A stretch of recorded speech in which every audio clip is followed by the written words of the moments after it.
Hello, I have an interesting little mission here. I changed rooms because I frankly can't stand looking at myself in my own room on my own videos. So unfortunately, I'm still here, but at least I'm looking differently. This video is actually for both of my classes. Now, I've got a class on advocacy and civil rights, ESL, and I've been working on a series.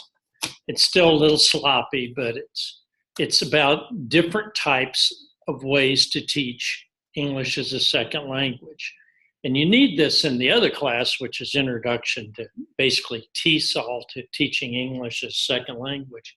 And I thought, well, I'm going to give you these 5 documents. They highlight some of the major ones. Several of you will know all these or some of these, and I've got 1 or 2 that are a little weird and different, which I really enjoy. Well, the old traditional way to learn the language was reading and writing, and that was basically grammar translation. You can go back to the scribes of Egypt or the people that in the medieval monasteries that had to master Latin, and they had to go through and conjugate the verbs and know the proper, that if it was a direct object or an indirect object or subject of a sentence, the word in Latin would have different endings. So it wasn't just the verbs that conjugated, it was the nouns that were different. And so German is like that. And so we've lost that in English and Spanish to some extent, but not as much. But anyhow, that's one particular thing. And memorize. And so you didn't make mistakes. If you can, the example I give here, if you remember Dead Poets Society, the guy was having the students and has here Dead Poets Society is one of the examples. He's conjugating Latin, but I can do the same thing for you. Imagine you're teaching English or any class, and you have students sing-song their way through conjugations. You did this in your Spanish class or whatever, French. Yo soy, tú eres, él or ella es, nosotros somos, and ellos, they, ellos son. So you say, soy, eres, es, somos, son. Soy, eres, es, somos, son. Those are all the verbs for I am, you are. In English, they don't all change all the time, somewhat. But you go through and you conjugate them. And then, of course, in Spanish, if they're AR, ER, IR, then they're different. And what's the advantage? I actually put the advantage for this. Well, it helps you learn proper grammar and format. It does not create interaction, and it sure as heck isn't very much fun. A few people like that, but I don't think it's very popular. So there's not a lot of communication.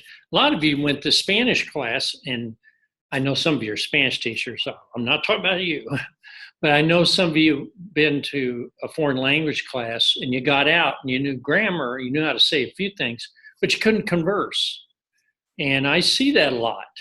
People come to college and they say, well, I forgot all my Spanish. We don't know how to say anything. I was very fortunate. I had an excellent Spanish teacher. We had to speak Spanish from the first day.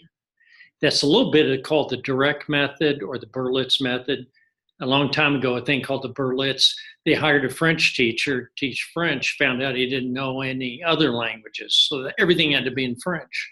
So it was a little tough at first, but after a while, the students communicated all in French. So it became quite popular, and it was called the Berlitz method. That was back in, late 1800s, early 1900s. Kind of a breakthrough by chance. Okay, so grammar translation, and you are very familiar with that. Now I'm going to go on to a couple of others. The audiolingual method. Audiolingual is when you have the tapes and you got the big headphones on, and they used to have language labs back in the 60s and before. And what they did is that after World War II, the CIA and everybody, they wanted people to learn foreign languages quickly. Now, obviously, it couldn't be fluent enough to be professional spies, but they wanted like soldiers to speak Vietnamese or French or Spanish or whatever they needed to speak. And so they send them to language schools. There's one out, I think, Monterey, California. I'm sure they've got better methods now. But at the time, though, everybody thought it was the rage, you know. Oh, we're going to give you sentences, and instead of grammar, soy, average, es, somos, son, they give you sentences, and they'd say things like, depending on how realistic it was, some of them were pretty weird. Say things like, ¿Cómo está usted? How are you? And I'd say, oh, soy bien, or estoy bien, or something. And I would respond, and they'd give you these practice conversations, and you'd rattle them off like a robot, you know. And after a while, you had some ability to use language, but the idea was to establish some proficiency as quickly as possible. Machine produce it, factory produce it. So it wasn't a lot of fun and emotion and excitement. It was drill, drill, drill. Drill till you kill, okay? And that's how I looked at it. And I remember seeing international students using these language labs because they use the same language labs as they used in French and stuff. And so the ESL teachers on a college campus would use the same labs like at Oklahoma State where I worked. And you see students and they'd have the big, you know, tape on their head or earphones, and pretty soon you see them go, and they're sleeping through the tapes because there's nothing more boring than listen to a tape talk to you. Talking to a tape or responding to a tape and everybody listens to the tape, oh, you did good. It's not like talking to a human being. It's not exciting. Human beings want to have emotional, you know, curious. You want to find out things. You want to know about things. You want, you know, and it doesn't work that way. Now, those are the two that I hope you don't base your entire instruction on. Some others, and I'm going to hit these in a little different order. I was printing these out. One that was really interesting and kind of weird is a guy named Georgy Lozanov in Bulgaria during the 60s and 70s. He came up with the idea that you could, the power of suggestion for learning. And some of his stuff, he had people sit around big stuffed chairs and he would speak to them in the target language. Like he would, I don't speak much French, but he would talk in French. And it would be very pleasant music and you'd be so relaxed and you'd just listen to it. I personally love this. I think it's like music. I think languages, I think Spanish is like music and Romance languages are musical. Others are different. German's different, Russian's different. But having a positive attitude about language is always a big benefit. Anyhow, they call this Suggestopedia. And that sounds a little weird, I know. I called it almost a trance-like state. But I find if I'm very relaxed, I take in the language and I may not understand it, but I start to hear the sounds. And I want to tell you something. It's very important. You can't produce a sound if you cannot hear it. People say, well, you're not saying it right. You're not saying, it's because you're not hearing it right. Until you can actually hear the distinction, you can't do that. That's why languages that have an L and an R, like English, and there's a sound like that in, I believe it's in Korean. But the problem is it's one sound between the L and the R. And that's where all that confusion is.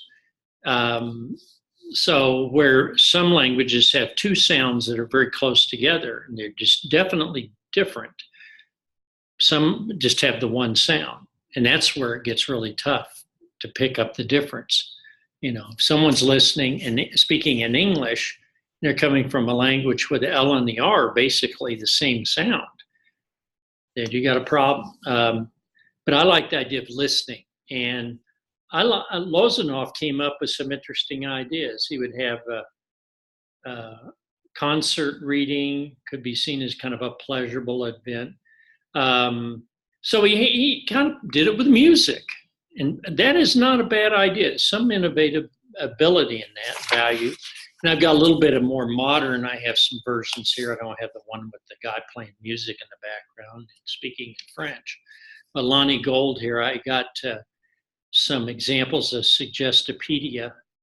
And it's not something you're probably ever going to try, but I'd like you to look at these. Whichever class you're in, doesn't matter. Look at Suggestopedia and look at the one where I say excellent one with culture taught. You can come up with different ways and innovative ways to teach. Even if you're a Spanish teacher, French teacher, it doesn't matter. Teaching English, teaching German. So Suggestopedia has some kind of interesting ways. I've often thought, couldn't you teach a language with hypnotism?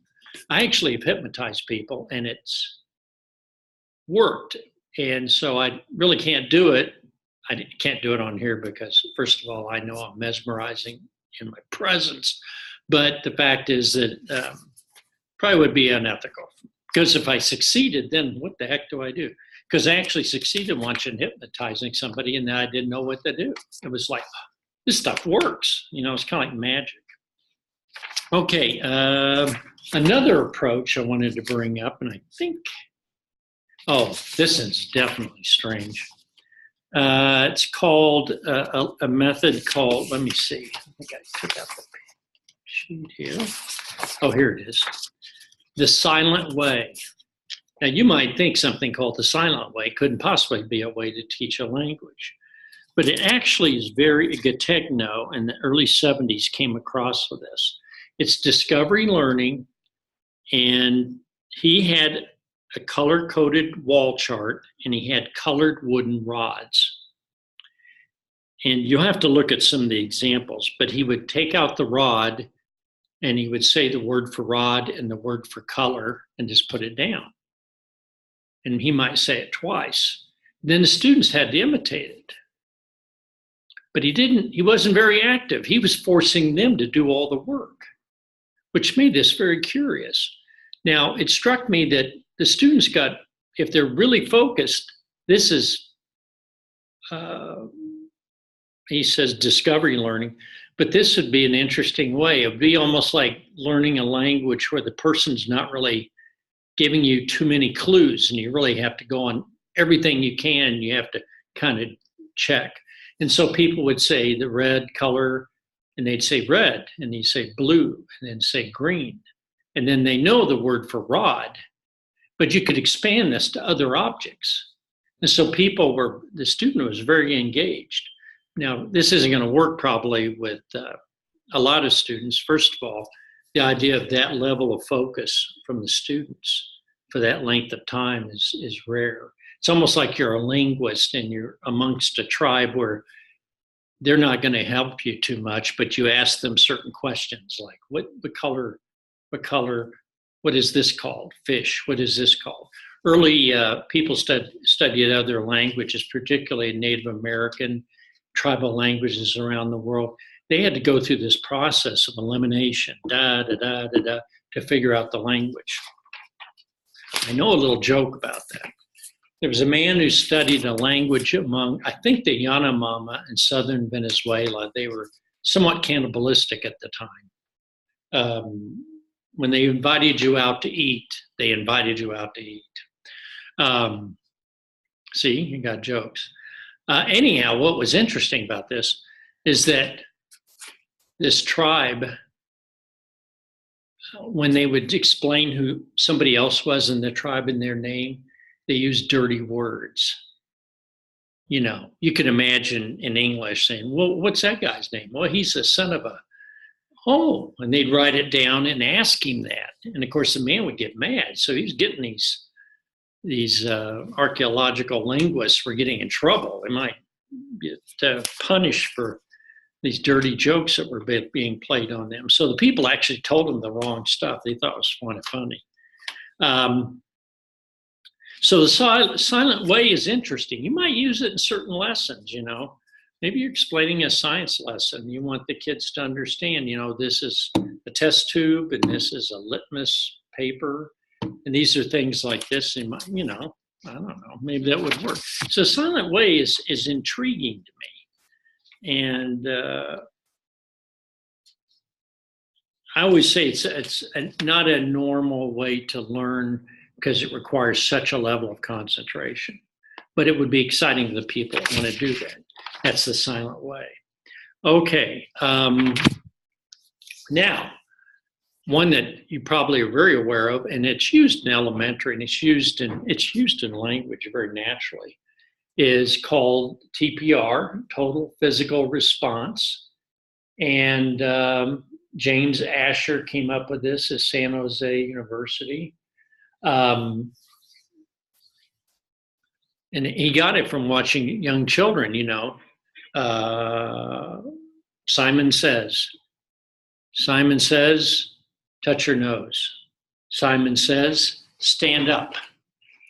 Simon says, it's kind of like that, only don't necessarily have to be Simon says, touch your knee or something like that. And you play games. You could play Simon says. But the idea is that you have a physical response. He is very negative about, he argues, and I think Krashen says this too, and I had Krashen in here too, he'll be in the last three, is that language is a fun activity. Learning a language is fun. Little kids enjoy learning things. They're always asking questions. Whatever happened to that curiosity? Well, I think Asher's the one that argues that the way language is taught is nothing more than abuse. And you think about some of your experiences learning a language. I don't want to pick on Spanish because I love Spanish. But you can imagine, I've had people, I had a French teacher in high school. Actually, I didn't have them, thank God. But the French teacher was just no fun. It was like, don't make a mistake. You'll get a point off. So there was you were punished for making mistakes. And it was very just sit in your chair, be passive, and respond. And it was a talking. It was just talking. There wasn't any doing. There wasn't any interacting. None of that stuff. Total physical response is huge. I highly recommend you look at the example and you think about it. If you're in the TESOL class and you don't know what I'm talking about, you really need to go over all these. I'm kind of putting these in the fourth week of the 825 class just so refresh your memory. It's not a test for you guys. So anyhow, there's a page or 2 pages on some of these. Now, the last 3 are my favorite for different reasons. Most of you know, if you've been in language teaching, the communicative approach is based on real communicative meaning. I mean, and in other words, it's not ¿qué color es su lápiz? What color is your pencil? Or ¿dónde está su perro? Maybe you don't have a dog. So, you want to have real conversations about real things. We could go over and have a latte and sit around and talk about our favorite flavors of coffee and what countries they come from. We could have a really interesting discussion in French. We could have it in Spanish. We could have it in English, as long as there's somebody there who's trying to learn the language. And it's interesting because it puts your mind, it keeps you focused and gets you understanding the significance of, the word cup, Spanish, taza. But what is that in Japanese? I don't know. And what do you call stirring it? Or what do you call the tea? All kinds of things. Just, you could learn so much just about coffee and tea. So we ask ourselves, what are good ways to learn? Well, I like total physical response. And some of those others, the silent way and stuff, they're very interesting. Probably not real practical. But the communicative approach is very useful. Now, I remember talking to people that have taught in China. I know Darcy teaches there. And this has been a while back. But there was this emphasis on reading a sentence by sentence and translating into English. And that's how they did all their classes. And a person could never get them to break that. This has been 15 years ago. But you can imagine if you go into student teach and you student teach for a teacher that's teaching ESL or teaching German or something, and they teach the old-fashioned grammar translation way. That's just not good. You student teach, you probably have to put up with it. You know you're the guest in their room, so you try to do all you can and to please them and still do a good job. Well, communicative approach, and this is very valuable. The 2 pages on it's going to be communicative approach, the natural approach, which is very related. Natural approach is more crash, and communicative approach is more, I would say, Cummings, but mentioned him. But you can see the same kind of pattern in the words that I've highlighted. Use the target language, use games, have reality-based or role-playing interactions. Tried to mix all 4 skills in. There are some that are purely speaking, and there are some that are purely reading and writing. But the fact is, all languages, you want to try to have, I always tell people in your lesson, try to have all 4 aspects, 4 aspects in language used there. Errors are not a sin. They're not terrible. They don't get punished, you know. Give people a context. And I write comprehensible pronunciation, you know, communicative competence. All these are words I remember from the 80s, you know, and that was the big movement. Meaningful, comprehensible input. So don't give people something that's so far out of reach they can't possibly discover the meaning. Okay, I got a little video on their communicative approach. Some of these are a little longer. Now, those of you in the TESOL class, I really want you to watch these in addition to the 2 chapters you're reading. And for some of the others in 825, I would say the ones that, the last 3 are biggies. I'm real big on them. The natural approach is very similar. Actually, it came out of a Spanish teacher, Tracy Terrell, in California in the 80s or 70s. And he worked with Stephen Krashen, who you have a video, Krashen, talking about. It's the one where he talks about German, and he has the ears and the mouth, and bulk. I think he cough his head, things like that. You can almost tell what the words are because German and English have a very similar, especially basic words are very similar. Not all, but some.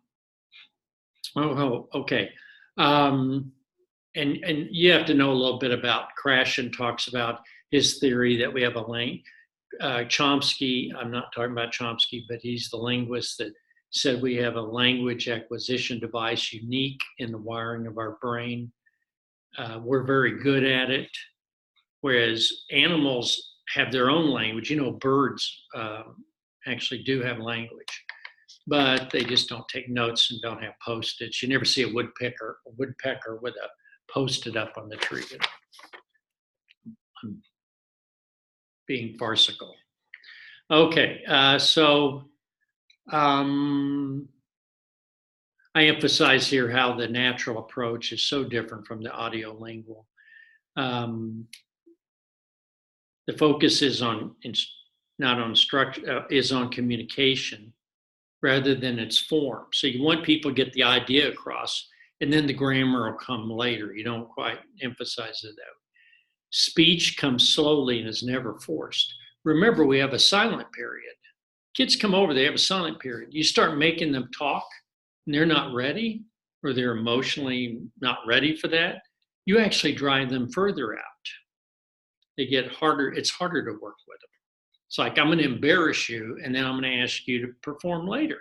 And you don't want to perform later because you didn't enjoy it. Speech goes through natural stages. It's very important to think about how your children, how you or how your kids learned or grandkids learned to speak.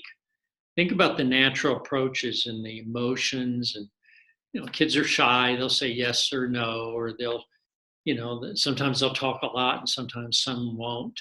And if you think about it that way, you have to treat the child in the adult or the older student, that child's still in there. Those emotional fears are still in there when they're dealing with another language. Some people are extroverts like me. Finally, those three I really want you to look at, especially in the TESOL class, but also in the other class, because I've looked for these and then I got one I'm really excited about. I'm only excited about it because it's so different. A man by the name of John Rassias, who was at Dartmouth University, sometimes call it Dartmouth, maybe it's college, Dartmouth Method. And here's what he does. You'll see it. It's on 60 Minutes. It's actually, I finally found the old copy of this. He's a very passionate teacher and he's teaching French. But here's what he does. He's not here. He would be out here and he'll be running around the room. See, I'm changing how I'm teaching right now. He's running around the room and he says, I'm having a heart attack. I'm having a heart attack. And of course, people say, and in French, it'd be something mi cor, in Spanish, corazón. Or, que lástima, está llorando, he's crying. He would limit his speech to a certain scenario where he repeats patterns.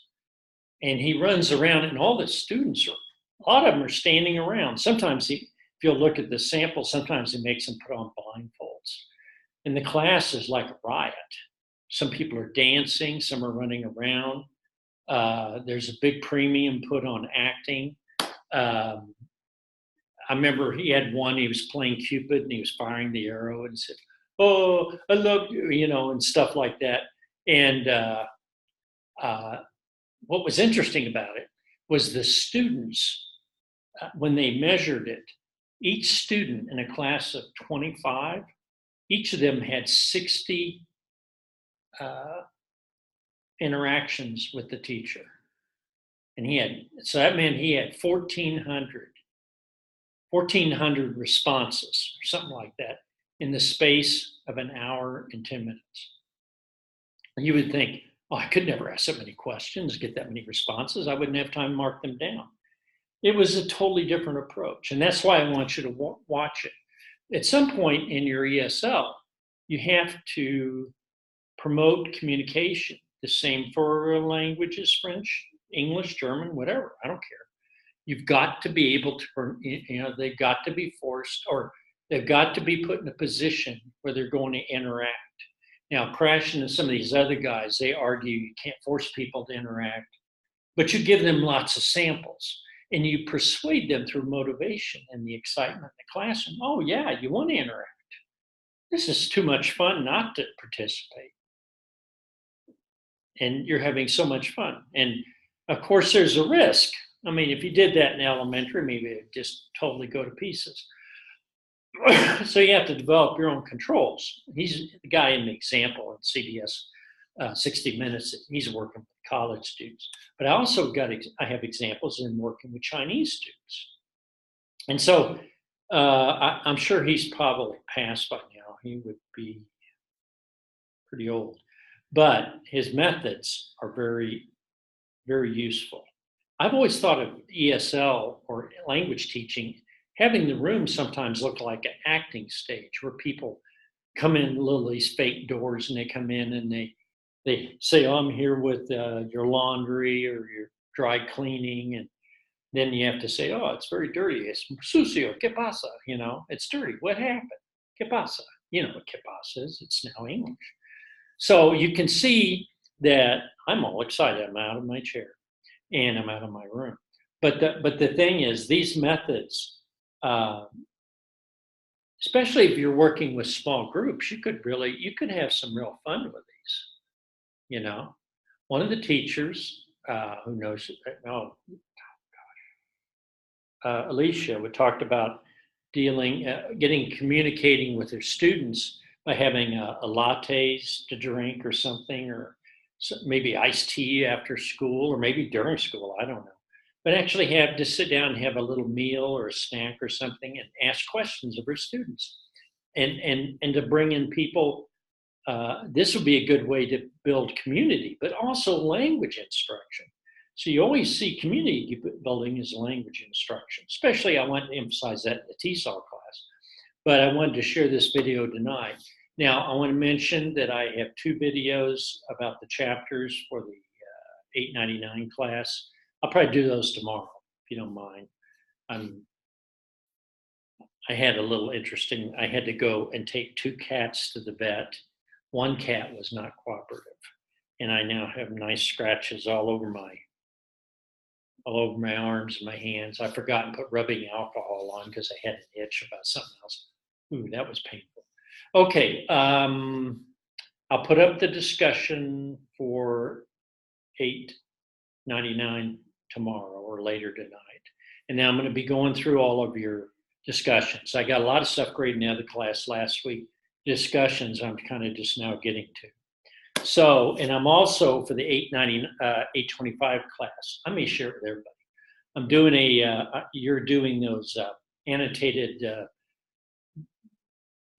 websites. And I may share those with the other class because they're just too good. I'm putting a massive number of them. I'm really not going to go through and get rid of the duplications. I might if I have time. Okay, I got to shut up. Got to go. Adios. And you can email me in either class if you have any questions. And adios. Okay, I'm down here.